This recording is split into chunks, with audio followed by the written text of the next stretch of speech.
like to tell you the story of a development program that failed. I would like to take you back 50 years ago to Iran, when the Shah was still in power.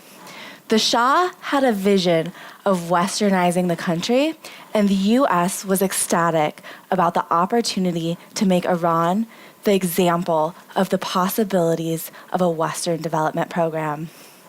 But despite the Shah's full dedication to the success of the program, it fell flat.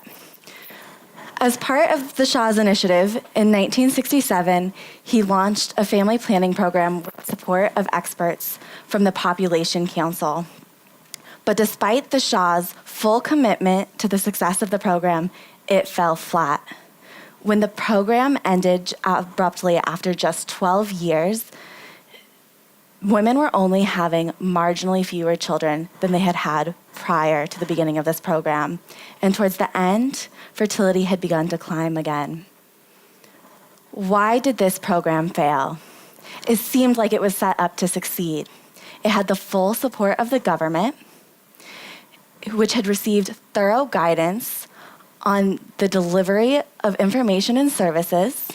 The messaging of the program was rights-based. It emphasized the right of couples to make decisions about their own family size. But the program was still met with hesitation and mistrust. Why? First, the program failed to integrate the religious leaders and gain their support. There was not even an effort to publicize a pre-existing religious ruling from Iran that had clarified that there was no religious prohibition to the use of any temporary method of preventing pregnancy. And this mistake was made despite the fact that programs from across the globe, from Costa Rica to Iran to Pakistan, have demonstrated the importance of the support of local religious leadership for the success of a family planning program. Additionally, a great mistrust had developed for this program in Iran. Even though the messaging had emphasized the right for couples to make decisions about their family size, many were suspicious. They suspected it was a plot by the West to limit the size of the Muslim population. I've spent a lot of time during the past 5 years studying the history of family planning programs in the Muslim world. And I've seen some that have worked well, but I've also seen a number that have failed.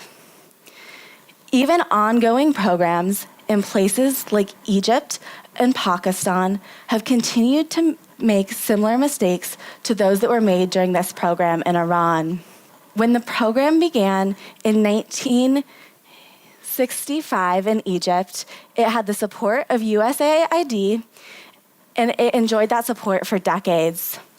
But despite the duration of this program, it only experienced moderate success. 50 years into the program, women were having about half the number of children they had had prior to the beginning of the program, but they were still having, on average, above 3 children. And this meant that population growth was still high and there was a strain on resources. And there were a couple of factors that limited the success of this program. Even though high-profile religious leaders, including state-sponsored sheikhs, offered their support for the program since the 1980s, a number of other religious leaders remained skeptical and rejected the program. Additionally, at times, the program had initiatives that reinforced concerns about the program.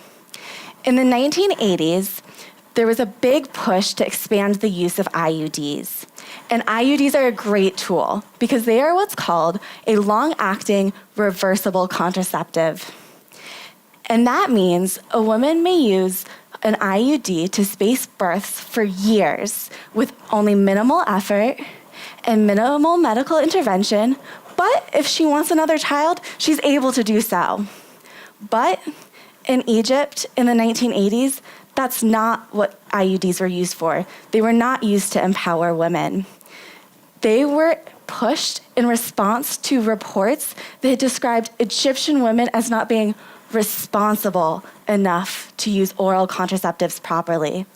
In effect, they were used as a barrier to preventing women from having more children without first visiting their doctor to have an IUD removed.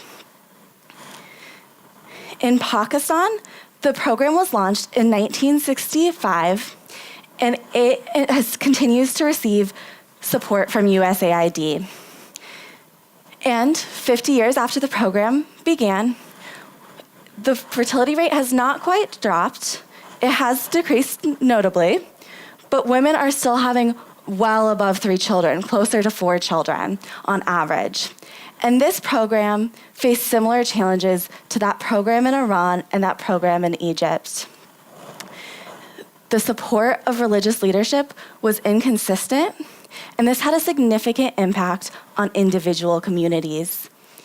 In fact, the Pakistan National Institute of Population Studies found that women were 70% more likely to use contraceptives in communities where their religious leader had offered explicit support. And again, there were imperfect initiatives.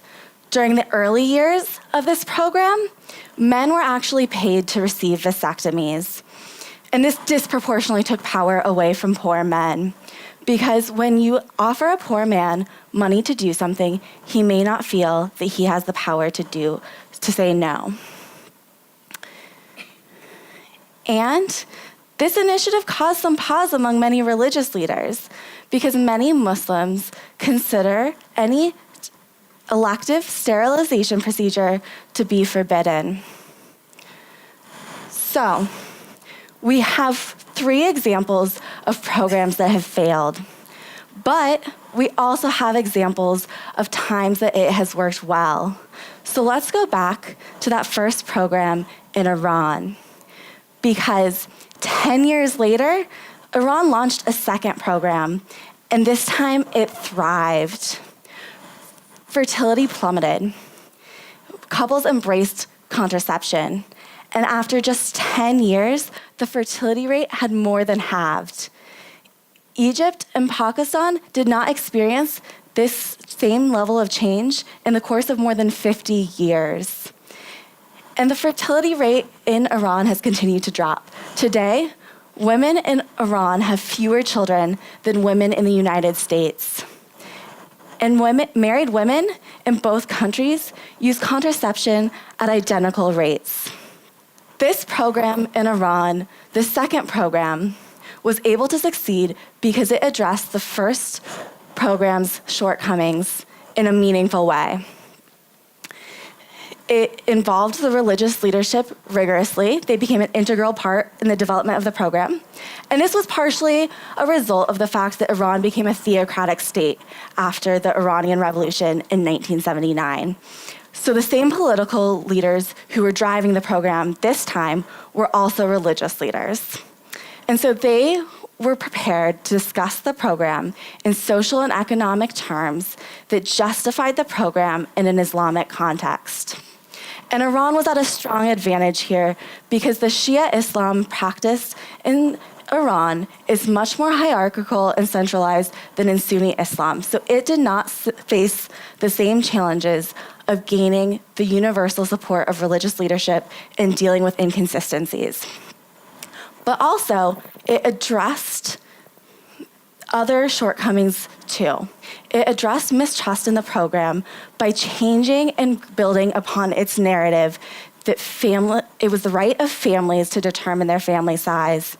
And it introduced fertility treatments as part of the program to empower families who could not have as many children as they wanted to have more children. So this changed perceptions about the program. It was not a plot, and couples who wanted them felt comfortable accessing contraceptive resources. So, what can we learn from these 3 programs? How can we better design development programs in the future? First, we need to work to empower the people we are aiding. People want and are willing to work for what they believe is best for themselves and their families.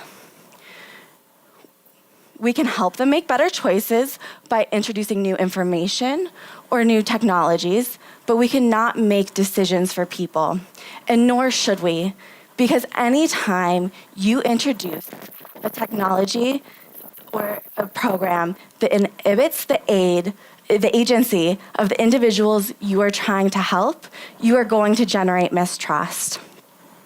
Second, you need to know the context you are working in. You need to know the social structures and beliefs that will guide people's decisions. And this means you need to collaborate with local leaders and be prepared to change your ideas about how the program should be implemented so that it aligns with local values. Third, you need to be prepared to not only listen to, but to respond to resistance to your program. That means that even after the program has been launched, you need to not only listen for, but seek out your program's critics. And if you are hearing patterns in the feedback you receive, you need to be prepared to make changes to your program. And you need to be prepared to do so even if it feels counterintuitive to your program's goals. If we are able to incorporate these three elements into development programs, we will be able to design projects that are both more ethical and more effective. Thank you.